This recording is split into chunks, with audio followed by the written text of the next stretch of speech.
Dari Utsman ibn Affan berkata, aku mendengar Nabi SAW bersabda, sesiapa yang membaca Bismillahilladzi la yadurru ma'asmihi syai'un fil ardi wala fis sama' wa huwas sami'ul alim, yang bermaksud dengan nama Allah yang dengan namanya tidak ada sesuatu pun yang dapat memberikan kemudaratan di bumi maupun di langit. Dialah yang maha mendengar lagi maha mengetahui. Sebanyak 3 kali, maka dia tidak akan ditimpa bala yang datang secara tiba-tiba sehingga subuh. Dan barang siapa yang membacanya ketika subuh sebanyak 3 kali, maka dia tidak akan ditimpa bala secara tiba-tiba sehingga petang, iaitu malam. Hadis rawahu Abu Dawud menurut Syekh Syu'ib Al-Arnud. Hadis ini adalah hasan.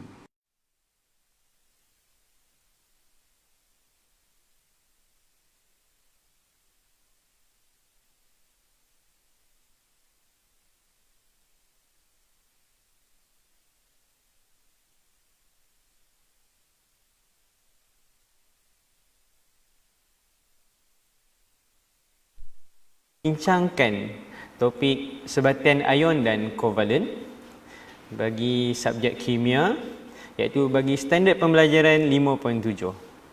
Okey, apa yang pelajar boleh dapat pada hari ini?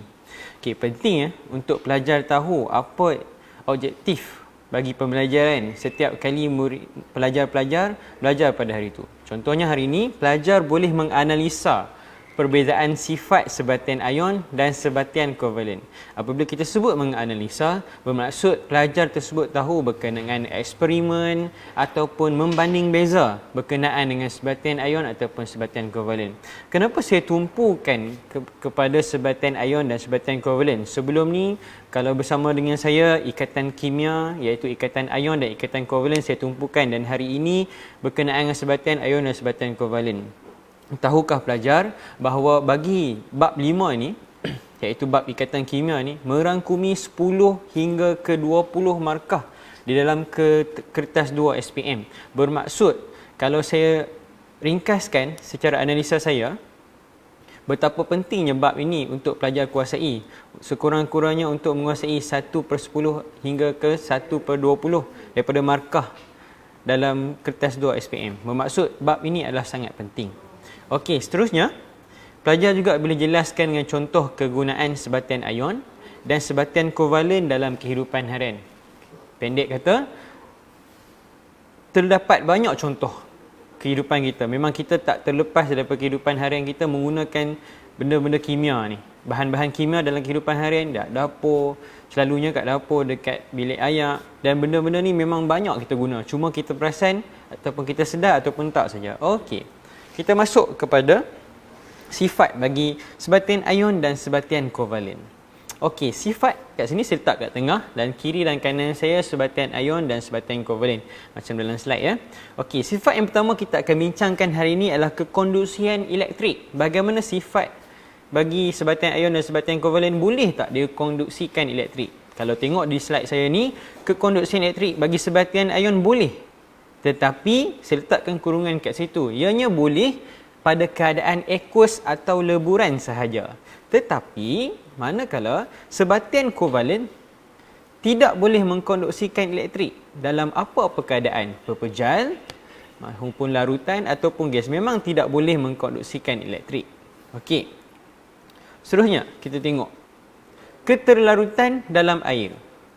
Sebatian ion boleh katakan majoriti ataupun kebanyakannya larut dalam air, sebatian ion.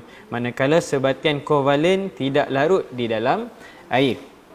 Okey, kita akan tengok sifat ketiga dan kita akan bincangkan sifat ketiga, iaitu takat lebur dan takat didih bagi sebatian. Di dalam sebatian ion, takat lebur dan takat didih tinggi. Manakala di dalam sebatian kovalen, takat lebur dan takat didih adalah rendah. Okey. Tengok kat sini. kenapa sebatian ion tidak boleh mengkonduksikan elektrik dalam keadaan pepejal? Okey, tadi saya maklumkan bahawa sebatian ion boleh mengkonduksikan dalam keadaan aqueous atau dalam keadaan leburan. Tetapi kenapa dalam keadaan pepejal tidak boleh sebatian ion untuk mengkonduksikan elektrik? Okey, cuba tengok pada susunan ataupun gambar rajah lattice yang saya bagi ni.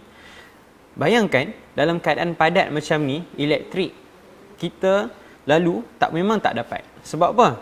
Kerana kalau kita ikut ayat ni, sebab tiada ion-ion yang dapat bergerak bebas. Sebab ianya diikat dengan baik oleh daya tarikan elektrostatik.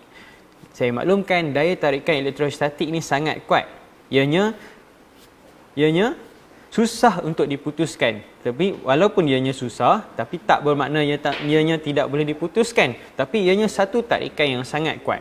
Ianya bila berada dalam keadaan pepejal. Okey. Seterusnya, kenapa sebatian ion boleh mengkonduksikan elektrik dalam keadaan leburan atau aqueous? Kenapa dia boleh konduksikan elektrik dalam keadaan leburan atau aqueous? Okey. Kat sini saya dah tengok. Kamu kena tengok apa poin penting yang kamu kena tahu, iaitu dalam keadaan aqueous atau leburan. Ejaan pun kena betul, AQUEUS, aqueous dan leburan. Aqueous ni apabila sebatian ion dah bercampur dengan air. Kalau leburan bermaksud dirinya melebur sehingga terdiri daripada zarah-zarahnya sendiri sahaja. Itu beza antara aqueous dan leburan. Iaitu poin penting kat sini apa dia? Apabila sebatian ion berada dalam keadaan leburan atau aqueous, ion-ion tadi bergerak dalam keadaan yang bebas. Dia nak pergi ke mana, dia pergi je. Maksud dia bila ion-ion bergerak dalam keadaan bebas, ini menyebabkan ianya boleh mengkonduksikan elektrik. Okey, kenapa ion-ion ni dapat bergerak bebas?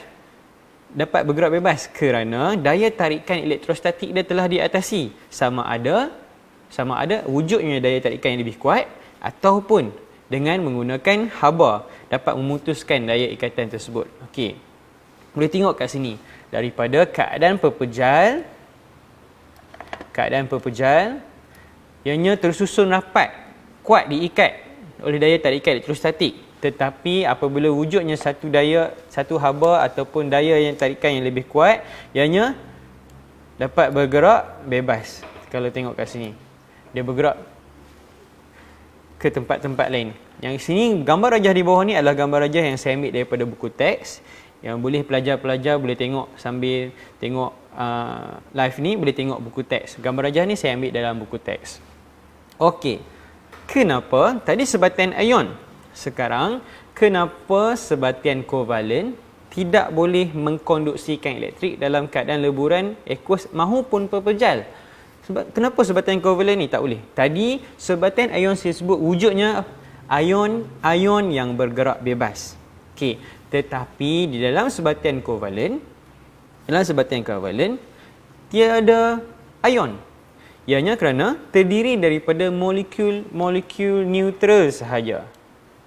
Ianya terdiri daripada molekul neutral. Penting untuk pelajar take note. Ambil berat berkenaan dengan ini, sebatian ion kenapa boleh mengkonduksikan elektrik? Kata kunci bagi bab ni, bagi subtopik ni adalah ion-ion bergerak bebas. Maka apabila wujudnya ion-ion yang bergerak bebas, maka bolehlah ia mengkonduksikan elektrik. Okey. Tadi saya beritahu menganalisa. Apabila menganalisa, maksudnya pelajar kena buat eksperimen. Bila kena buat eksperimen bermaksud pelajar-pelajar boleh juga selalunya di makmal kita akan sediakan radas dan bahan secara proper lah, tetapi hari ini saya hanya sediakan video animasi sahaja untuk pelajar tengok step by step dari satu ke satu, prosedur 1 hingga 5 macam tu, dan pelajar boleh dapat kata-kata gambaran secara ringkas bagaimana eksperimen ni dijalankan. Okey, tengok yang ni saya ambil daripada handset saya sendiri. Okey, video ni saya ambil daripada handset saya sendiri.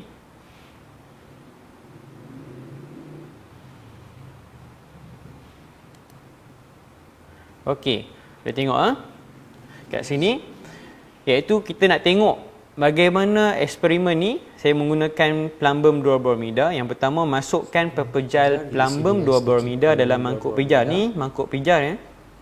Mangkuk pijar kita masukkan sehingga setengah ataupun separuh.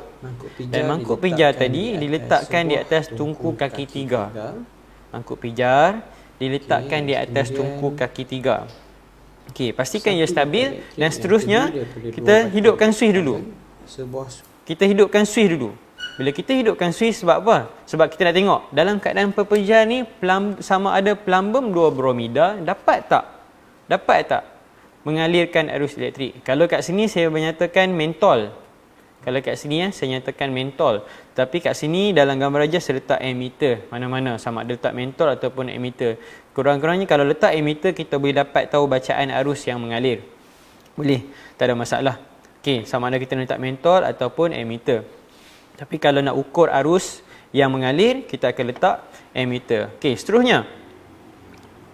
Bila kita dah nyalakan mentol, bila kita dah tengok sama ada mentol tadi menyala atau tak, kita matikan balik suis dan step yang seterusnya adalah kita panaskan pepejal plumbum duobromida tadi. Okey, kita panaskan pepejal plumbum duobromida. Kenapa? Bila kita panaskan pepejal plumbum duobromida, kita nak pastikan pepejal plumbum duobromida tadi ianya melebur. Sebab apa? Bila ianya melebur, terputusnya ikatan tadi menyebabkan ion-ion dapat bergerak bebas. Okey, cuba kita tengok. Suis dihidupkan. Dia melebur. Kat sini animasi yang saya buat, daripada pepejal dia melebur. Okey. Dan bila melebur secara automatiknya, kita kata bila dah wujudnya ion-ion yang bergerak bebas, ianya boleh mengkonduksikan arus elektrik. Okey. Selepas dah buat step 1 sehingga step 4, langkah 1 sampai langkah 4, lepas tu kita akan gantikan dengan naftalina. Selalunya naftalina ni antara yang senang kita dapat lah di pasaran, naftalina ni. Dan hati-hati ya bagi pelajar yang mempunyai G6PD, iaitu glucose 6-phosphate dehydrogenase, ataupun waktu kecil pelajar boleh tahu sebenarnya dengan ibu dan ayah di rumah sama ada dia mempunyai G6PD ataupun tidak. Sebab apabila nak jalankan eksperimen yang menggunakan naftalina, ianya boleh gas-gas ni bahaya sikit kepada pelajar yang mempunyai G6PD. Okey. So kalau nak buat eksperimen ni dulu, pastikan bagi tahu dekat cikgu. Cikgu, saya ada G6PD. Saya takut ianya ada direct contact dengan pelajar dan boleh menyebabkan pelajar mempunyai alahan lah dengan naftalina ni. Okey, ni gambar rajah yang perlu ataupun pelajar boleh lukis di rumah. Cuba duduk saja-saja lukis macam mana gambar rajah susunan ni perlu dilukis dalam ni. Okey. Berbezanya pelajar, okey, kat sini berbeza sekiranya kalau pelajar nak lukis, kalau titik-titik macam ni, ini menandakan ianya adalah struktur pepejal ataupun serbuk. Tetapi pelajar kena tahu, okey, contohnya saya lukis kat sini okey, katakanlah ni mangkuk pijar dan ini adalah katakanlah pelajar-pelajar nak buat lautan. Pastikan pelajar membuat dash macam ni. Kalau pelajar-pelajar nak menunjukkan ianya berada dalam keadaan larutan, aqueous ataupun lubricant, pelajar-pelajar kena lukis macam ni. Maksud dia ini adalah larutan. Okey, kenapa? Kalau pelajar buat titik macam ni, kalau di dalam kertas peperiksaan, pelajar akan, bagi saya dia akan memberi kefahaman kepada pemeriksa bahawa pelajar melukis benda tersebut adalah pepejal ataupun serbuk. Dan bagi saya kalau bila ianya adalah pepejal, ianya mungkin boleh merugikan markah para pelajar lah. Sedangkan pelajar dah faham konsep, tetapi pelajar lukis salah. So pastikan kalau pelajar nak lukis dalam, kalau larutan pastikan ianya adalah dash. Kalau pasti eksperimen tersebut memang menggunakan pepejal, boleh lukis dalam serbuk. Okey. Jangan sekali lagi saya pesan, jangan sesekali pelajar lorekkan gambar rajah. Lorekkan tu bermaksud perkara lain. Tapi kalau ianya dash, ianya memberi maksud larutan. Maksud dia dalam mangkuk pijar ni pelajar menggunakan larutan. Okey. Kat sini saya bagi inference, sebatan ion pelambung bawah benda tidak boleh mengkonduksikan elektrik dalam keadaan pepejal. Kerana ion-ion berada dalam keadaan tetap dan tidak boleh bergerak bebas. Penting ya para pelajar tahu menghuraikan, kerana dengan menganalisakan dibuktikan dengan cara penulisan kita. So dengan sini ada dua key penting. Ion-ion berada dalam kedudukan yang tetap dan tidak boleh bergerak bebas, menyebabkan sebatan ion tadi tidak boleh mengkonduksikan arus elektrik. Okey, seterusnya. Tetapi sebatan ion boleh mengkonduksikan elektrik dalam keadaan leburan atau aqueous. Kerana ion-ion dapat bergerak bebas. Kalau saya kata ion apa yang terdapat dalam pelambung 2 bromida, iaitu ion pelambung 2 dan ion bromida, Pb2+,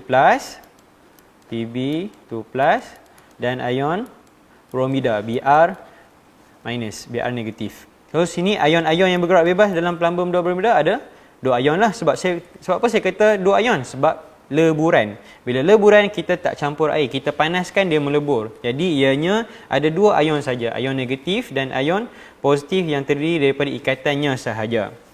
Okey. Sebatan kovalen. Macam tadi saya guna apa? Naftalina. Bila saya guna naftalina, ianya terdiri daripada molekul-molekul neutral. Maksudnya tidak wujud sebarang ion. Bila tidak wujud sebarang ion, ianya tidak dapat mengkonduksikan arus elektrik dalam apa jua keadaan, sama ada pepejal maupun leburan ataupun gas. Okey, seterusnya. Kenapa? Okey, kita masuk kepada sifat yang kedua. Kenapa sebatan ion larut di dalam air? Kenapa sebatan ion larut di dalam air? Saya tidak kata semua sebatan ion larut dalam air. Nanti di dalam bab garam, para pelajar akan ditekankan dengan lebih lanjut. Ada garam-garam yang tertentu yang tidak larut di dalam air, walaupun ianya sebatan ion. Tapi dekat sini saya bincangkan bahawa ada majoriti sebatan ion adalah larut di dalam air. Okey, kita tengok kat sini. Kalau tengok kat sini, sini adalah gambar garam. Kalau kat sini, ini adalah air. So bila campur, kalau sini adalah solute, iaitu zat terlarut.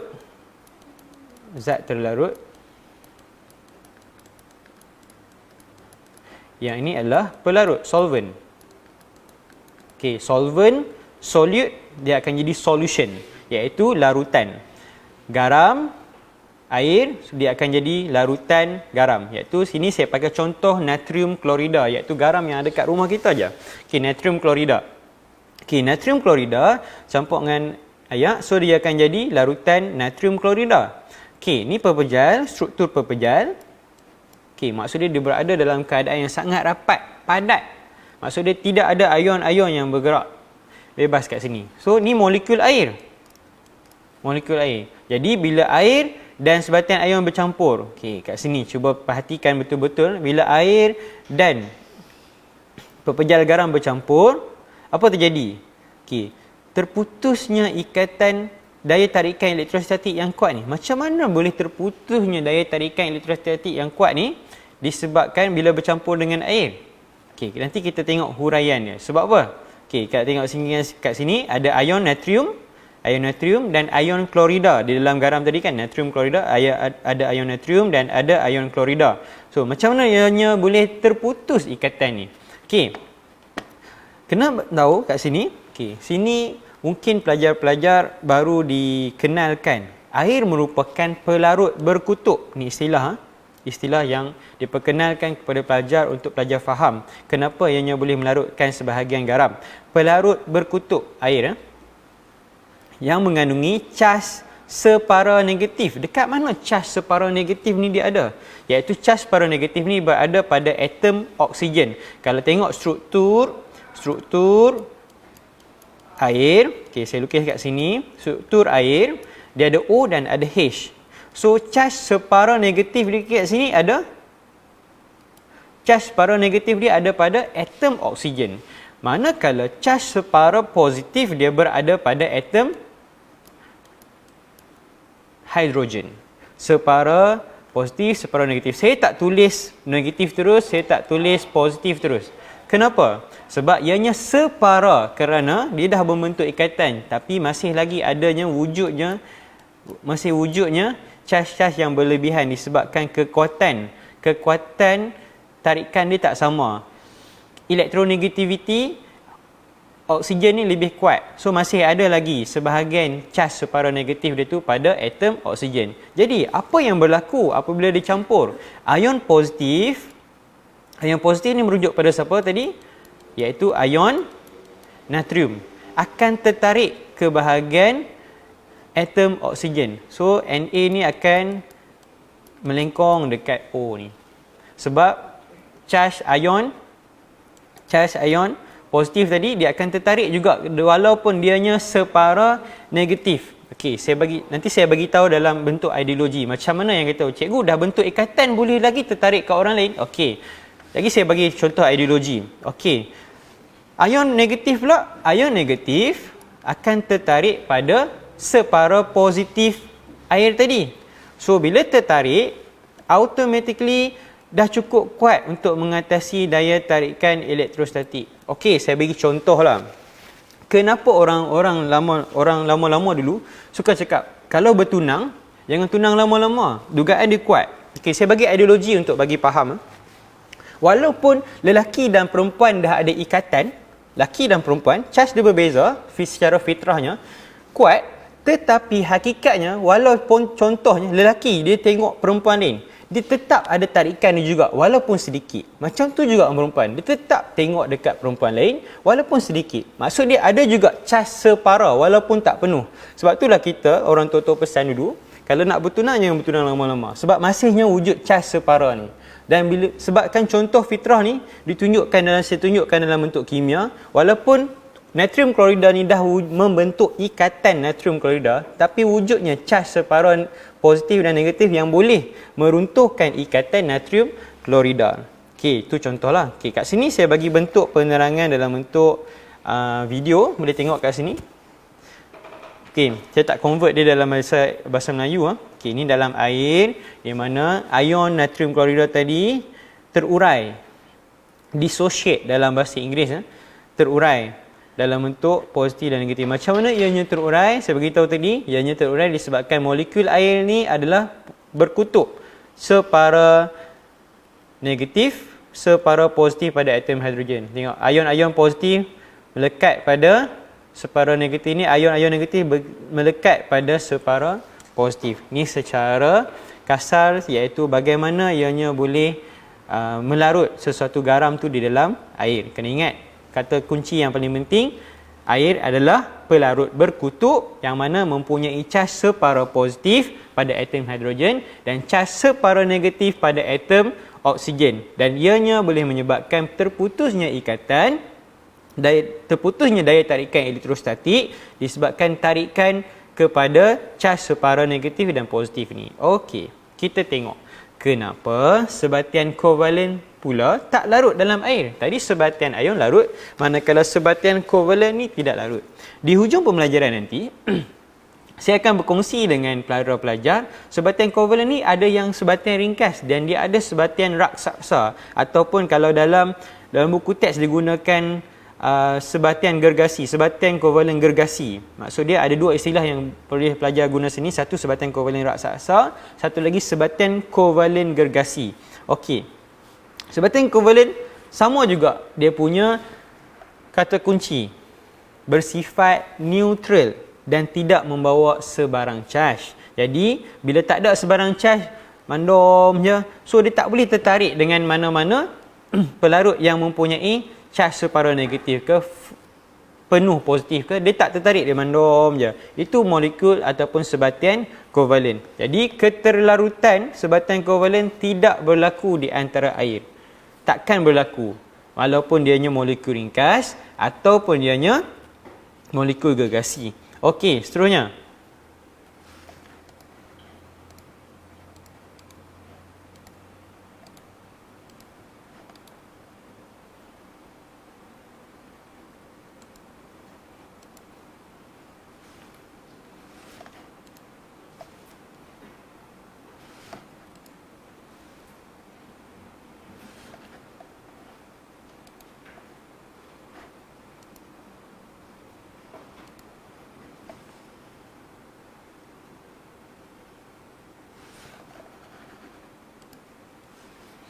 Okey. Kita tengok pada pelarut organik. Tadi saya kata pelarut berkutub iaitu air. Boleh dikatakan ketika pelajar di tingkatan 2, pelajar sebenarnya sudah belajar berkenaan dengan pelarut air iaitu dalam bab air dan larutan. Tetapi dekat situ pelajar sebenarnya diperkenalkan dengan air sebagai pelarut universal. Okey, tetapi dalam bab kimia kita panggilnya pelarut berkutub. Dan saya tambah lagi kat sini pelarut organik. Cikgu, kita bukan sekadar ada pelarut organik. Kita ada pelarut berkutub. Tapi kadang-kadang pelajar tak perasan dalam kehidupan harian. Kadang-kadang ada pelajar yang tanya saya, cikgu, kalau macam tina yang cat tu dia kira pelarut. Macam mana cikgu? Okey. Dalam pelarut, ada pelarut universal kita kenalkan sebagai air. Tetapi dalam pelarut organik ni adalah alternatif selain daripada air untuk melarutkan zat terlarut yang lain. Contohnya kalau kita terlekat cat ke, ada kadang-kadang ada inai ke, ada darah ke, kita ada pelarut-pelarut tertentu yang boleh menanggalkan zat-zat terlarut ni. Okey, yang pertama, pelajar boleh tengok contohnya adalah alkohol. Yang sekarang memang famous lah, sanitizer. Alkohol yang selalunya saya nampak dalam sanitizer ni kita tak pakai etanol. Selalunya saya tengok isopropyl alkohol kat situ. Berbeza. Isopropyl alkohol dengan etanol ni dua benda yang dia adalah alkohol tapi kegunaannya adalah lain. Tak sama. Okey, alkohol selalunya kita pakai etanol dalam pelarut. Seterusnya acetone. Acetone ni merujuk kepada propanon. Okey, nanti saya beritahu dekat mana acetone ni senang nak jumpa. Acetone. Seterusnya adalah petrol atau diesel. Yang ni memang selalu sangat kita gunalah. Terutama kalau kalau nak pasang pelita raya tu kita akan pakai diesel lah. Lalu kalau nak jimat kan, kalau mahal sikit lah ni minyak tanah. Okey, seterusnya kita pakai terpentin. Okey, terpentin ni cikgu tak pernah dengar pun terpentin. Mungkin pernah dengar tetapi tak biasa kepada para pelajar. Terpentin ni sebenarnya adalah hasil daripada terpentin ni sebenarnya kenapa semua ni adalah pelarut organik? Kerana ianya adalah hasil daripada bumi lah. Sama ada daripada zat galian tanah ataupun ianya daripada tumbuh-tumbuhan. Okey. Menariknya terpentin ni adalah daripada resin. Resin yang terhasil daripada tumbuh-tumbuhan. Ianya dah dilakukan penyulingan berperingkat untuk ambil terpentin ni. Contoh terpentin ni paling senang. Mungkin pelajar-pelajar tak biasa nampak. Ianya ada dua keadaan tina yang selalu berada dalam keadaan di kedai yang dijual. Terpentin ataupun acetone. Dua ni. Okey, dua-dua ni pelarut yang selalu common. Selalunya paling senang kita minta kat kedai, cik nak beli tina. Selalunya tina ni adalah acetone ataupun terpentin. Cuma acetone ni dalam bentuk hidrokarbon. Tetapi terpentin ni adalah dalam bentuk organik sikit, iaitu daripada tumbuh-tumbuhan. Tapi ianya tetap pelarut. Ether. Ether ni selalunya kalau dalam makmal kimia ada juga jarang dijual dekat kedai hardware, tapi ada sikit, dia tak banyak. Dalam makmal kimia pun ada contoh-contoh tertentu saja dijual ether. Okey, kenapa saya tekankan dalam pelarut organik ni? Tadi keterlarutan dalam air, sifat bagi sebatian ion dan sebatian kovalen dalam air, keterlarutan. Tapi kadang-kadang pelajar terlepas pandang dalam bagaimana ianya boleh keterlarutan sebatian ion dan sebatian kovalen tadi di dalam pelarut organik. Sebatian ion tak larut dalam pelarut organik. Okey. Sebab apa? Dalam pelarut organik ni dia bukan pelarut berkutub. Dia tidak ada charge separuh positif ataupun separuh negatif. Yang mungkin dia ada hanya van der Waals saja, daya tarikan antara molekul. Tapi dia tidak ada charge, diri dia tu tidak ada charge separuh negatif dan positif tu. Jadi bila tak ada charge macam tu, dia tak boleh putuskan, dia tak boleh memutuskan daya tarikan elektrostatik ni. Jadi sebatian ion tak larut.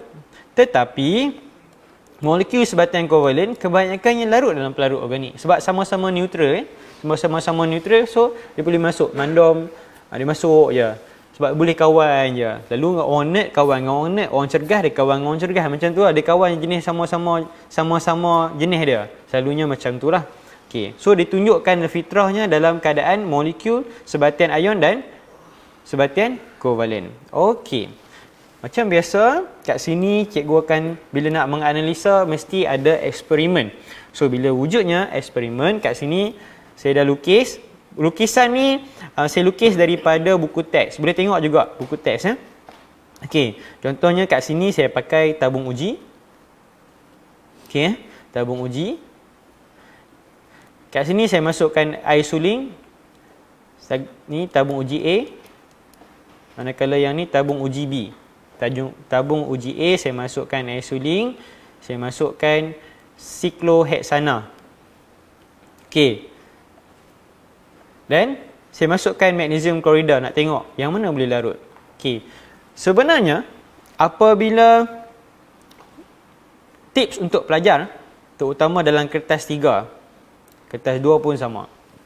Di bahagian B dan bahagian C, esei, akan ada bab pelajar kena tulis eksperimen. Apabila wujudnya percampuran di antara dua bahan, terutamanya air ke pepejal ke, dua bahan. Maksud dia kat sini air dengan garam magnesium klorida. Kalau macam kat sini, percampuran di antara siklohexana dengan magnesium klorida. Bila wujudnya perkataan, bila wujudnya dua bahan dalam satu bekas, tolonglah para pelajar tulis perkataan yang boleh menunjukkan dua bahan tadi boleh bercampur. Maksud dekat sini, air suling contohnya, masukkan separuh spatula pepejal magnesium klorida dan tambahkan air suling. Nampak kat sini pepejal magnesium klorida, air suling. Jangan berharap bahawa dua bahan tadi boleh bercampur dengan ajaibnya. Tidak sama sekali. Tolonglah para pelajar tulis perkataan goncang, kacau ataupun pusar, swirl dalam bahasa Inggeris. Pusar kan, pusar macam ni kalau goncang macam ni, kalau kacau macam ni. Maksud dia lain. Tapi menunjukkan perbuatan tersebut adalah untuk mencampurkan dua bahan. Kena tulis. Maksud dia jangan tulis ayat tergantung macam ni. Masukkan separuh spatula pepejal magnesium klorida, tambahkan 5 cm padu air suling ke dalam tabung uji. Full stop. Tiba-tiba pelajar mengharapkan ianya bercampur sini. Tak, kena kacau. Macam kita nak buat kopi lah. Kopi, gula, air panas. Kita tak melengung, kita kena kacau. Kacau baru sebatian tu jadi sebati. Macam itulah juga dengan bahan kimia. Bermaksud bila kacau barulah wujud percampuran tadi. Sama juga, kita nak buktikan keberkesanan, sama juga bila kita masukkan siklohexana ke dalam tabung uji yang ada dah magnesium klorida, kita kena kacau juga. Kacau, kita nak tengok sama ada dilarut ke. Kalau dalam kimia dia ada juga dipanggil larut separa, larut penuh. Ada juga larut separa. Okey, dan perubahan tadi kita akan tengok. Kita akan rekodkan pemerhatian. Apa inference dia? Senang. Macam saya beritahu tadi, sebatian ion larut dalam air. Tetapi tidak larut dalam pelarut organik. Tidak larut. Sebab apa saya beritahu tadi pelarut organik? Pelarut organik ni kebanyakannya tidak ada charge separa negatif ataupun separa positif. Manakala sebatian kovalen tak larut dalam air, tetapi larut dalam pelarut organik. Okey. Kita tengok pada takat lebur dan takat didih. Takat lebur dan takat didih. Kenapa takat lebur dan takat didih sebatian ion tinggi? Kenapa tinggi?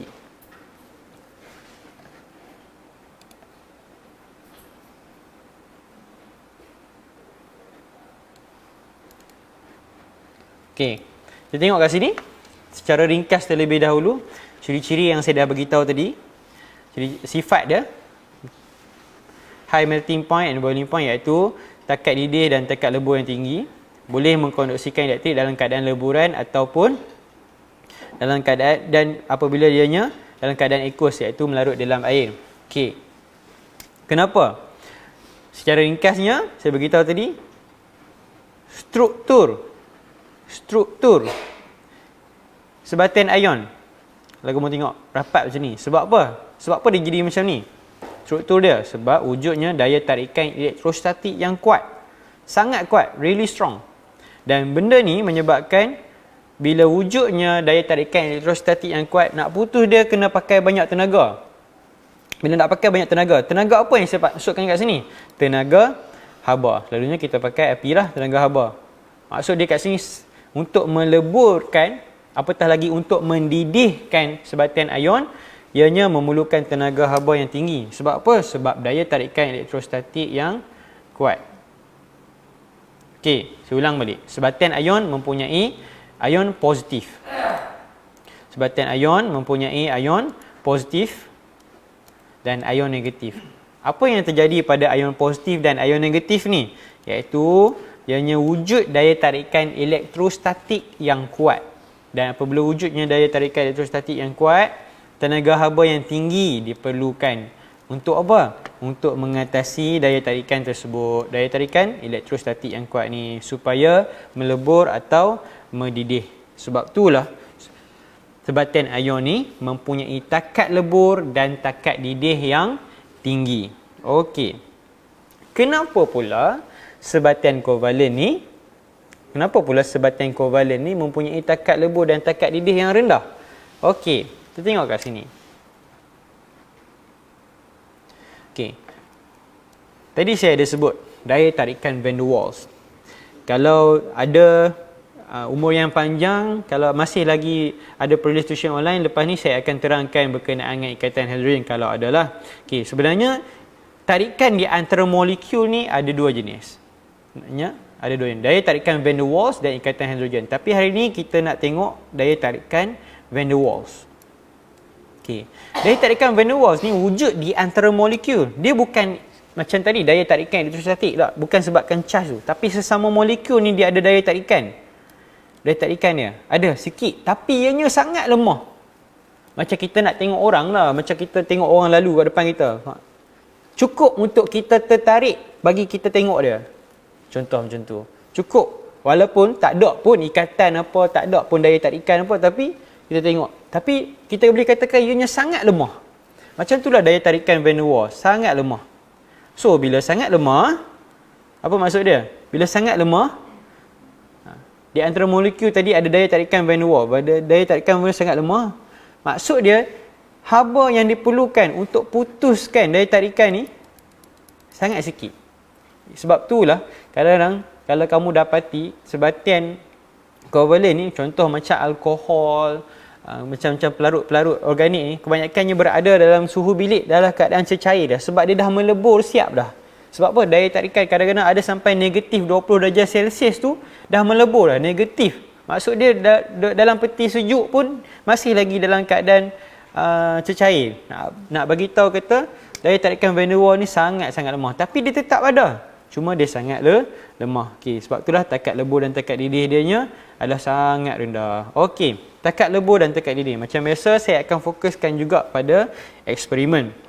Okey, macam ni. Cuma kali ni saya pakai naftalina. Okey. Naftalina merujuk kepada sebatian kovalen, manakala magnesium klorida merujuk kepada sebatian ion. Okey, masukkan separuh spatula. Gambar ni pun saya ambil daripada buku teks. Saya lukis balik je. Okey, macam ni juga pelajar kena lukis. Okey, tapi gambar macam ni sebaik-baiknya, apa yang saya sarankan kepada pelajar, pastikan gambar kalau boleh dia tergantung macam ni. Ni saya ambil gambar daripada buku teks. Okey, tergantung macam ni, ada kaki retort ke, contoh kat. So dia tergantung macam ni. Okey, boleh tengok supaya dapat melakukan pemanasan yang sekata lah. Okey, seterusnya masukkan magnesium klorida dan naftalina secara berasingan dan panaskan. So panaskan macam mana? Kita tak panaskan secara terus. Kita panaskan secara kukus air. Kukus air, kita panaskan secara kukus air. Bila kita panaskan secara kukus air, kat sini sebab apa? Kita nak bagi haba tadi memanaskan sebatian-sebatian yang kita guna ni secara sekata. Okey, kita tengok kat sini inference. Tenaga haba yang banyak diperlukan untuk mengatasi daya tarikan elektrostatik yang kuat. Seperti saya beritahu tadi, apabila kita deals dengan sebatian ion, memang kita pakai tenaga haba yang banyak lah. Tapi kalau sebatian kovalen ni, kalau dalam naftalina ni, suhu dia untuk melebur lebih kurang dalam 80 darjah Celsius je. 78 tu kadang dah start melebur dah. terdiri daripada molekul neutral. Sebab daya tarikan van der Waals adalah lemah. Okey, kat sini kita boleh tengok perubahan keadaan fizik dia. Kalau naftalina tu seperti dalam bab struktur atom kita pernah panaskan sebelum ni, kita nak tengok takat lebur dia berapa, takat didih dia berapa. Okey, takat beku dia berapa. Okey, struktur sebatian kovalen. Okey, kita dah berada di hujung pembelajaran ya. Nak belajar struktur sebatian kovalen.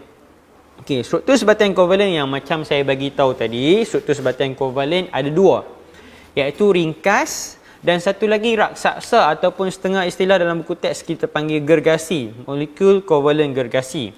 Okey, contoh kat sini, mungkin pelajar ada yang pelajar yang dah tahu, mungkin pelajar ada yang belum tahu.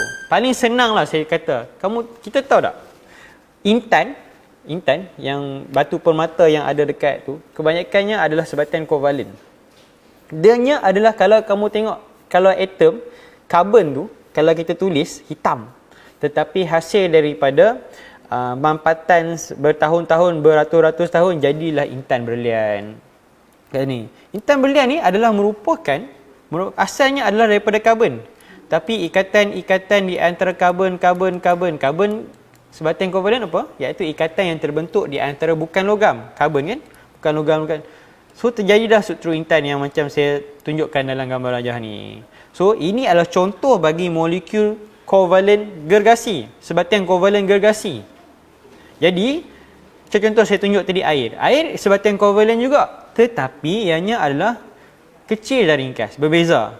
Dan bila berbeza, keadaan dia kecil dan besar ni, sifat dianya sedikit berbeza lah. Sedikit berbeza. Contohnya, struktur besar, kecil. Tu yang pertama saya beritahu tadi. Ikatan kimia, kedua-duanya tetap ikatan kovalen. Kedua-duanya tetap ikatan kovalen. Nama pun tadi sebatian kovalen. So memanglah ikatan kovalen. Cuma yang kecil ni, dia adanya daya tarikan van der Waals yang saya tunjuk tadi. Daya tarikan antara molekul tadi ada. Tetapi kalau molekul gergasi ni, daya tarikan dia dah memang tak ada lah. Kita kata dah memang tak ada. Dia stand alone. Dia memang seorang-seorang dia aja. Macam tu. Okey. Dan takat lebur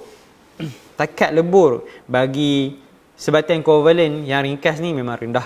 Kecil je kan? Kecil. So haba nak putuskan dia tu sikit lah. Sebab dia saiz dia pun kecil. Tapi kalau gergasi ni, banyaklah haba yang diperlukan untuk putuskan ikatan-ikatan ke daya tarikan kat dia ke.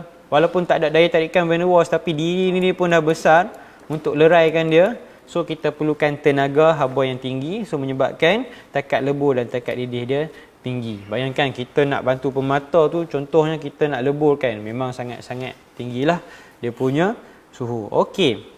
Kita tengok, macam saya beritahu tadi, saya akan bincangkan dan perkara terakhir, iaitu kegunaan sebatian ion dan sebatian kovalen dalam kehidupan harian. Macam mana kita nak guna? Memang kita guna pun sebenarnya. Okey. Sektor, sini saya bahagikan kepada 4 sektor. Perindustrian, pertanian, perubatan dan kegunaan rumah. Ada 4 ya, sebab benda ni memang dapat dengan kita dalam kehidupan harian kita. Contoh paling senang kat rumah kita ada bateri. Confirm remote control, contohnya remote controller, jam kita pakai bateri. Sebatian ion yang ada dalam bateri adalah lithium iodida. Okey, contoh cat.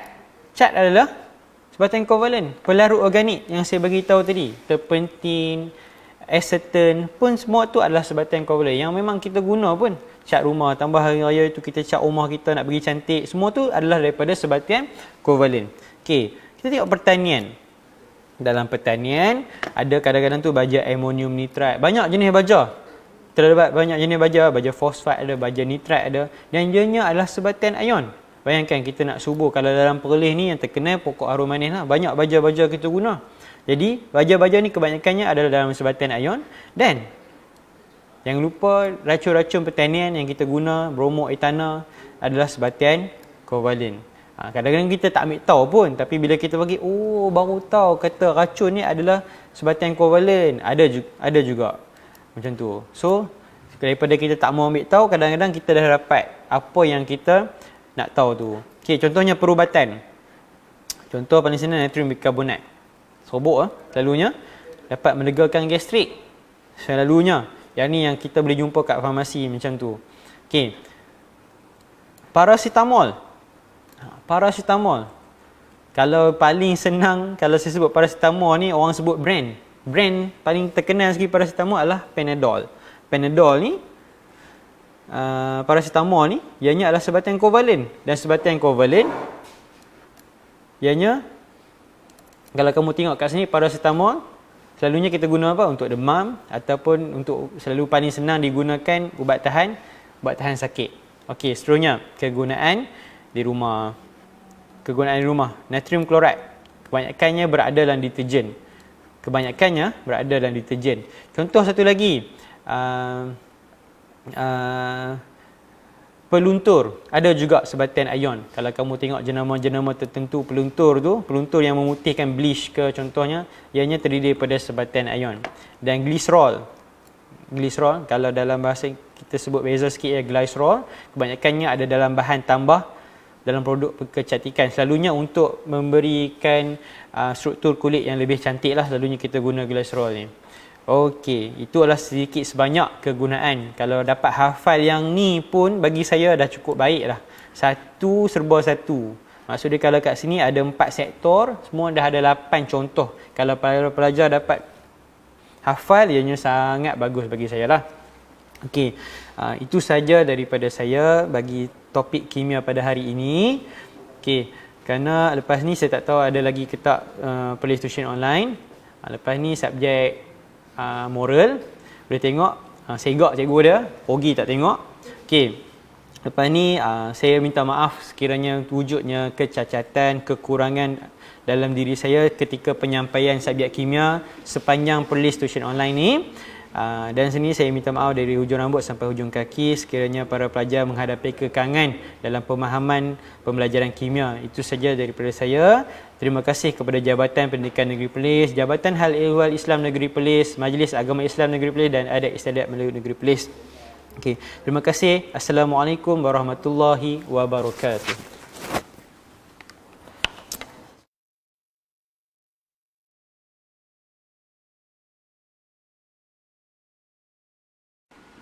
Daripada Anas bin Malik radhiyallahu anhu berkata, Nabi SAW pernah berdoa, Allahumma inni a'udzubika minal barasi wal jununi wal juzami wa min sayil asqam.